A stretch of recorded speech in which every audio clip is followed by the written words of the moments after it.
Hey everyone, it is late at night and I am Norman. I just got this back from the service shop. I had him put a new crystal on it. Most of you out there are familiar with this watch from my previous museum video, but tonight we're going to do a full review of this. So let us begin.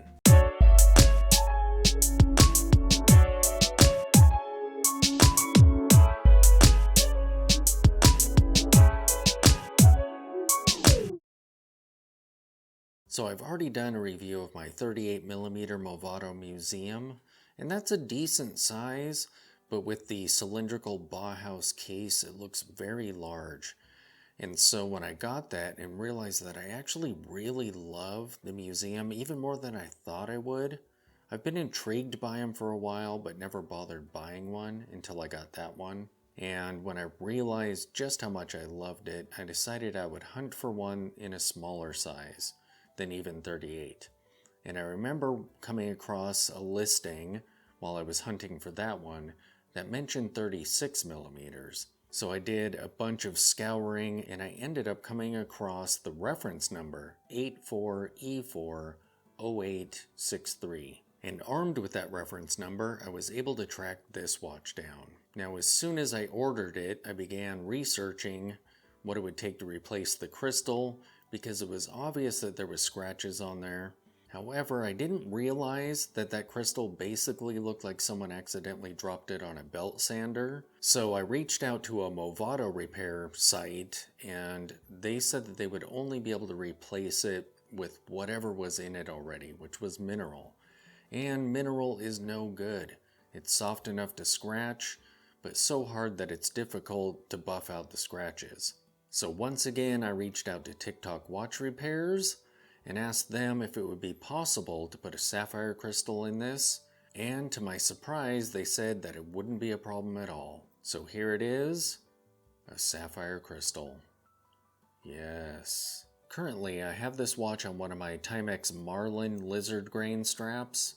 This is inexpensive, kind of stiff, but I do like the aesthetic on this watch. I realized that lizard looks pretty good on it because the 38 shipped on one, although the original strap that came with this is pretty amazing. This is the strap that it shipped on, and it's super soft, kind of shiny, just looks amazing, and it's original. So when I took the spring bars out, they were obviously very old. Here we have Movado. And I've kept this watch on this strap until very recently when I thought it'd be fun to see what the lizard grain looks like on it, and it looks pretty great. So I'll probably keep it on this for a little while, and then inevitably switch back to the original because it looks so good. Again, I absolutely love these buckles. I mentioned that in the review of the 38mm. They just look awesome. They're all Art Deco-y, and here I think the dot just looks great. You'll see in quite a bit of their pieces, the dot just looks way out of place, like on the dial, depending on the style of the watch, but here it looks brilliant, and on the museum, absolutely perfect. The lugs are very small, so this is right up against the case. I love how this case curves. The shape to it is just great. There's actually crown guards here, which is interesting, and it actually has a bezel, whereas the more modern museums are much more Bauhaus. So they're pretty much all crystal. The crown is pretty small, but this is a quartz watch, so it's not going to be used much. And there's no date, so really once you set this time, that'll go for quite a while before you have to touch that again. And this is actually a really cool caseback. I like that. It's pretty smooth, and you see that this piece isn't terribly scratched up. There's some hairline scratches on there, but it's in pretty decent shape. We have the reference number, and I'm not sure if this is like an individual piece number. Quartz, supposedly water resistant. Now, the gaskets were rechecked after the crystal was put in, so maybe it's water resistant-ish, splash proof. All stainless steel. Very cool. All right, let's see how the crown action is. We'll pop this out. And the hands feel great. They aren't too loose or too tight. Just right. This doesn't really pop out very far. but it's distinct enough to feel when it does come out. And pop that back. We have no idea if it hacks or anything like that, obviously.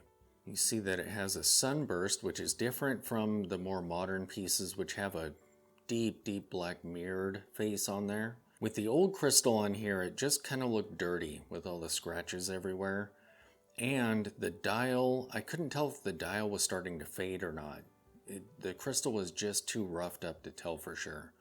But now that I have it on Sapphire, you can see like this angle, it looks pitch black. And really when it's on your wrist, that's mostly what it looks like.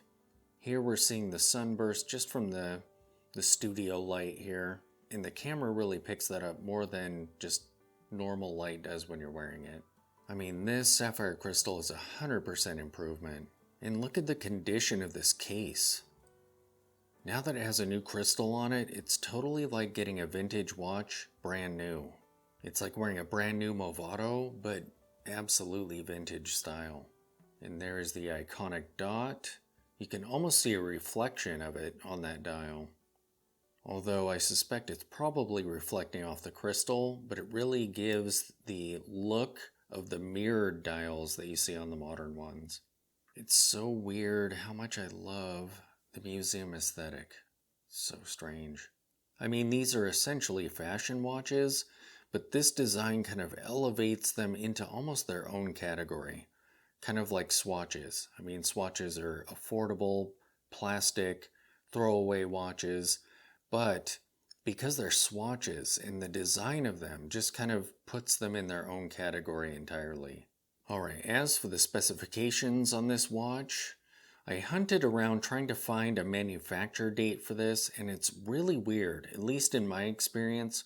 When you try and find details about this watch, there really isn't anything online. I ended up finding an expired listing for this, where it was described as being brand new, and in the description, the seller said that it was given to him as a gift in 1987. So that's the date I'm going to go with for this. I was guessing it was 80s or 90s, and so that makes perfect sense. The case size is 36 millimeters. The case height is only 6 millimeters. The lug to lug is 41 millimeters. The lug width is 18 millimeters. The crystal was mineral, and now it's sapphire. The case material is steel, and the movement is a Swiss quartz movement. Alright, let me take the pull router off.